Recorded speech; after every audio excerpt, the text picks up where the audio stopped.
प्यारे बच्चों, हम सहसंबंध के गुणन आघूर्ण विधि के अंतर्गत स्कैटर डायग्राम विधि का अध्ययन कर रहे हैं। Product movement method Karl Pearson के द्वारा क्रिएट किया गया। इसका संकेत चिन्ह आर होता है। प्रोडक्ट मूवमेंट मेथड से सबसे शुद्ध रिजल्ट निकलता है। इसमें मीन और स्टैंडर्ड डेविएशन का यूज किया जाता है।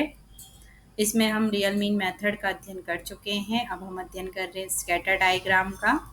स्कैटर डायग्राम एक द्वितरफा बारंबारता तालिका होती है जिसमें कि अव्यवस्थित आंकड़ों को व्यवस्थित करके हम सांख्यिकी की प्रोसेस को फॉलो करते हैं एक चार्ट के अंदर, और सारी प्रक्रिया द्वितरफा बारंबारता तालिका के अनुरूप चलती रहती है। इसके अंतर्गत स्कैटर डायग्राम का सामान्य स्वरूप हमने देखा। एक्स और वाई की वैल्यू को किस प्रकार से स्कैटर में रखा जाता है और फ्रीक्वेंसी डिस्ट्रीब्यूशन को किस तरीके से क्रिएट किया जाता है, ये एक सामान्य स्वरूप इस तरीके से दिख रहा है। तो इसे निर्मित कैसे किया गया है, इस प्रक्रिया को जानने से पूर्व हमने इसके सूत्र का अध्ययन किया और सूत्र के अनुसार स्कैटर डायग्राम में कैसे काम होगा, इस प्रक्रिया को हम जान रहे हैं। स्कैटर डायग्राम बनाने के लिए हमारे पास कुछ आंकड़े हैं और सबसे पहला कार्य हमारा आंकड़ों के अंतर्गत होगा कि जो 45 बच्चों के 2 विषय के आंकड़े हमारे पास आए हैं, उनमें हम यहाँ जानें कि सबसे उच्च अंक और सबसे निम्न अंक कितना है। सबसे निम्न अंक और सबसे उच्च अंक जानने के पश्चात आपको एक वर्ग अंतराल की रेंज प्राप्त होगी कि 50 से आपकी रेंज शुरू होगी और लगभग 80 तक आप अपने वर्ग अंतराल के विस्तार को ले जा सकते हैं। तो इस प्रकार से हमने इतिहास को x से डिनोट करते हुए और भूगोल को y वेरिएबल से डिनोट किया है, और 50 से लेकर और 79 तक हमने वर्ग अंतराल बनाया हुआ है। प्रत्येक वर्ग के मध्य में 5-5 का अंतर रखा गया है, चाहे आप ऐसे में देखें, चाहे आप इस प्रकार से एक ग्रुप का दूसरे ग्रुप से वर्ग का अंतर देखें। ऐसे ही y के साथ भी किया गया, प्रत्येक ग्रुप में 5-5 का अंतर रखा हुआ है, चाहे तो इस प्रकार से देखिए चाहे इस प्रकार से देखिए। जब आप ये कार्य कर चुके होंगे तो अगला कार्य है स्कैटर डायग्राम का ढांचा तैयार करना। ढांचे से तात्पर्य है कितनी रो होंगी और कितने कॉलम होंगे। तो हमने यहाँ x और y का कॉलम बनाया। ये y के आंकड़े नीचे की तरफ दर्शाए गए हैं और जो x के आंकड़े हैं वो इस तरफ हमने दर्शा रखे हैं।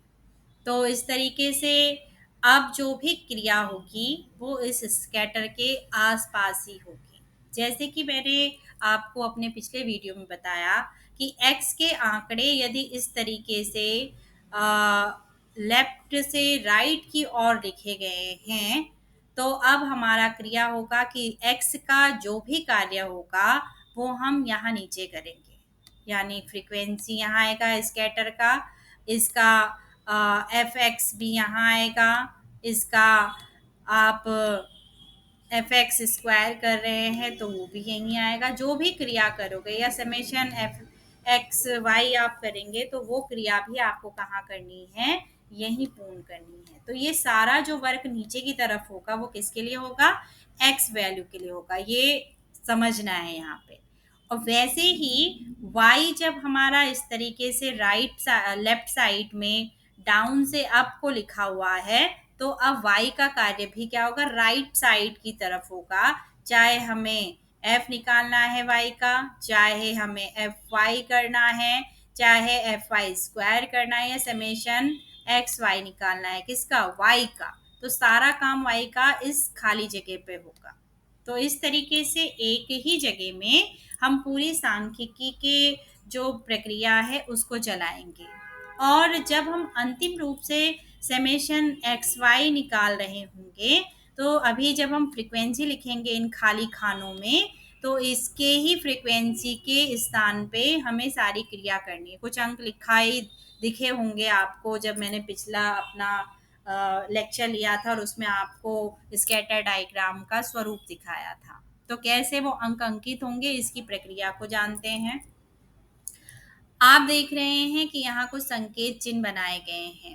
अगर आपको अपने बचपन की याद हो तो आपने गणित की प्रक्रिया को टैली से ही सीखा है। टैली एक रोमन रोमन शब्दावली है जिसमें इस तरीके से 1, 2, 3 और मतलब गणित के जो अंक हैं उनको लिखा जाता है। जब आप बचपन में थे और आपको गुणा घटाना सिखाया जा रहा था, तो आपको यदि कहा जाए कि 5 में आप 2 जोड़िए, तो आप डायरेक्ट आज की तरह नहीं बता सकते कि 5 और 2 होता है 7। आप क्या करते थे बचपन में? 7 तक पहुँचने के लिए कुछ रेखाओं को खींचते थे, ऐसे 1, 2, 3, 4, 5 और जोड़ने के लिए कहा गया 2 तो उसी में 6 और 7, 2 जुड़ेगा तो 7 और फिर उसके बाद आप आंसर प्रोवाइड करते थे। वहीं आपसे कहा जाए कि 5 में से 2 घटा दीजिए, तो अब आप क्या करेंगे? फिर से आपने रेखा खींची 1, 2, 3, 4, 5 और 5 में से आपने 2 घटाया तो फिर से गिना 1, 2 और 3 शेष रहता है। यानी कि 5 में से 2 जब जाता है तो 3 रहता है। तो ये जो प्रक्रिया आपको रेखा खींचने वाली प्रक्रिया जिसे कि आप बचपन में गणित सीखने के लिए प्रयोग में लेके आते थे और आज भी आप अपनी उँगलियों में प्लस माइनस करने के लिए काउंटिंग करते हैं उँगली की रेखाओं की। तो ये क्या है? ये भी टैली है एक प्रकार का कि आप उँगलियों को गिनना शुरू कर देते हैं। आपने जो टेबल सीखे, टेबल में भी आप काउंटिंग कर रहे होते थे अपनी फिंगर्स में। आज भी आप तिथि निकालने के लिए काउंटिंग, तो वो टैली की प्रक्रिया एक हो गई है।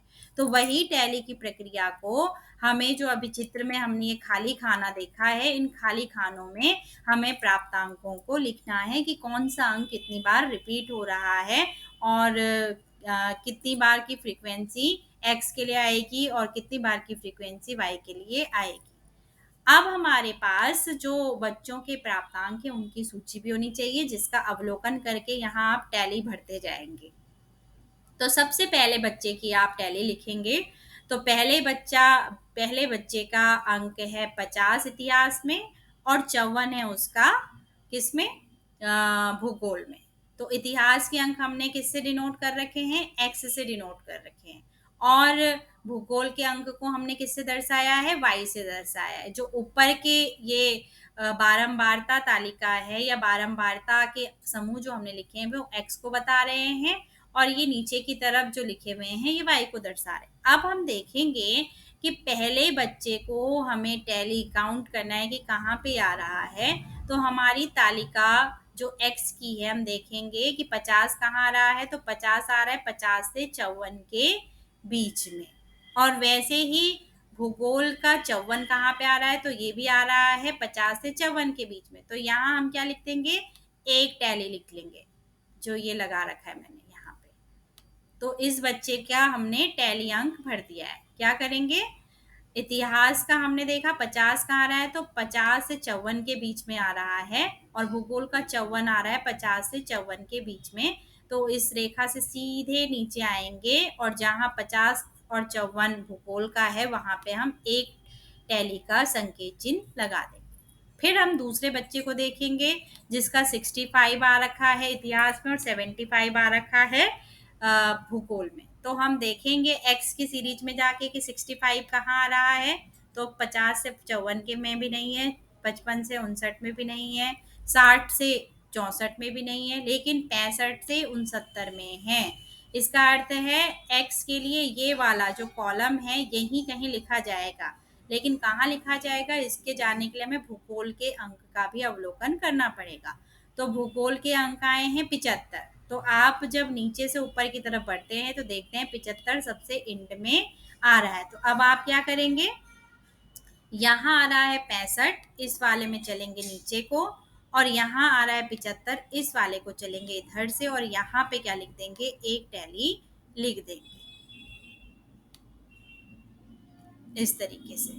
फिर आप तीसरे बच्चे को देखेंगे जिसके 55 और 51 आए। तो 55 एक्स में कहाँ आ रहा है? यहाँ आ रहा है 55 और 51 कहाँ आ रहा है वाई वाले में? यहाँ 51 आ रहा है। तो क्या करेंगे? यहाँ से इस कॉलम में ठीक नीचे आते जाएंगे और यहाँ आने के बाद 54 से यहाँ बढ़ेंगे और एक टैली यहाँ पे लगा देंगे इस तरीके से। ठीक। फिर आप क्या करेंगे? नेक्स्ट बच्चे को चेक करेंगे जिसका 57 है इतिहास में और 57 ही आए हैं किसमें? भूगोल में। तो 57 हमारा आ रहा है 55 से लेके 59 में, और यहाँ नीचे भी आ रहा है 55 से लेके 59 में। तो यहाँ से ऊपर से नीचे की तरफ आए और पहली टैली पे टिक किया, क्योंकि ये इधर से भी आ रहा है और ये इस खाने में, तो इसका अर्थ क्या है, आप एक्स के खाने को देखेंगे और फिर वाई के खाने में जहाँ पे आ रहा होगा उस खाने में जाकर आप क्या लगा देंगे, चिन्ह लगा देंगे। फिर ऐसे ही आपने नेक्स्ट बच्चे को देखा जिसके 70 है इतिहास में और 72 है भूगोल में। तो 70 हमारा आ रहा है यहाँ 70 से 74 वाले में एक्स में, और वैसे ही 70 आ रहा वाई का यहाँ। तो हम क्या चलेंगे, इधर से यहाँ तक चलते जाएंगे और एक्स के यहाँ 70 और 74 वाले में आगे रुक जाएंगे, और यहाँ से भी आगे बढ़ेंगे और वाई के 70 74 वाले में रुक जाएंगे और यहाँ पहली टैली पे टिक लगा देंगे। इस प्रकार से हम 45 बच्चों की टैली टैली लगाते जाएंगे। इसी प्रकार से ये सारे, ये पहली टैली किसी बच्चे की होगी, ये दूसरी टैली किसी बच्चे की होगी, तीसरी टैली किसी बच्चे की होगी जिसके 75 से 79 एक्स और वाई के बीच में अंक आ रहे होंगे। ठीक इसी प्रकार से सभी बच्चों की हमने टैली लगाई हुई, लेकिन टैली करते हुए एक विशेष ध्यान रखना है। जब टैली में 4 संकेत चिन्ह आप लगा चुके होंगे और पांचवा भी कोई अंक उसी खाने में आ रहा है, तो फिर उसको ऐसे नहीं लिखा जाता है सीधे।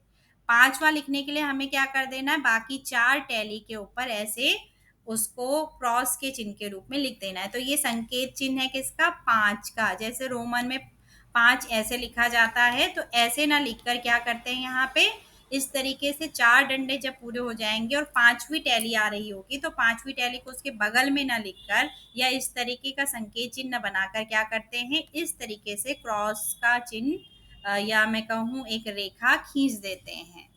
तो ये सिंबल हो गया 5 अंक का।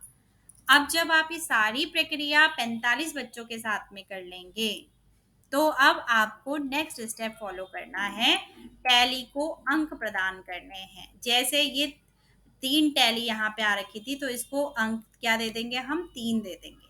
यहाँ पे 1 टैली आई थी, तो इसको अंक दे देंगे 1। ये आई थी 1 टैली, तो इसको अंक दे दिया हमने 1। ये आई थी 1 टैली, तो इसको भी हमने दे दिया अंक 1। ये आई थी 3 टैली, तो इसको अंक दे दिया है 3। ऐसे ही सारे कॉलम में, रो में जो हमने टैली करके लिखा है उसको हम क्या कर लेंगे, यहाँ अंक प्रदान कर लेंगे। तो सबसे विशिष्ट क्या है, यहाँ पे ध्यान देना, प्रत्येक बच्चे के अंक को देखना इतिहास और भूगोल का, और बारंबारता तालिका में वो अंक कहाँ पे आ रहा है, एक्स के जहाँ पे आएगा उसी कॉलम में अब काम होगा, ये ध्यान रखना है। किंतु वाई पे वो कहाँ पे आ रहा है, वहां पे जाते ही वो रुक जाएगा और वहां पे आपको टैली का सिंबल लगा देना है। जैसे ही 4 टैलियां आ चुकी होंगी और 5वीं बार भी उस खाने पर कोई टैली आ रही है, तो आप सीधी रेखा ना खींचकर रेखा को तिरछी कर देंगे। ये 5वीं टैली का संकेत चिन्ह होता है। अब आपने उसको टैली को अंक प्रदान करना है। जब आप अंक प्रदान कर चुके हैं, तो आपका स्कैटर डायग्राम बनकर तैयार हो गया, जैसे कि मैंने आपको पहले चित्र में दिखाया था। तो इतनी प्रक्रिया आपको समझ में आई होगी कि किस प्रकार से स्कैटर डायग्राम को तैयार किया जाता है। तो आज हम इतना ही अध्ययन करेंगे कि स्कैटर डायग्राम को कैसे तैयार किया जाता है, कैसे हमने यहाँ टैली को अंक प्रदान किया है, इस बारे में हमने विस्तृत चर्चा की है। बिना प्रयत्न के कुछ नहीं आता है। जब तक आप स्वयं करके नहीं देखेंगे, आपको इसकी प्रक्रिया समझ में नहीं आएगी। अतः जैसे क्वेश्चन यहाँ पे लिखा हुआ है वैसे ही आप अपने नोटबुक पे उतारिए, और उतारने के बाद जिस प्रक्रिया से आपको बताया जा रहा है उस प्रक्रिया से इसको करने का प्रयत्न कीजिए। तो मुझे पूर्ण विश्वास है आपको समझ में आया होगा। धन्यवाद।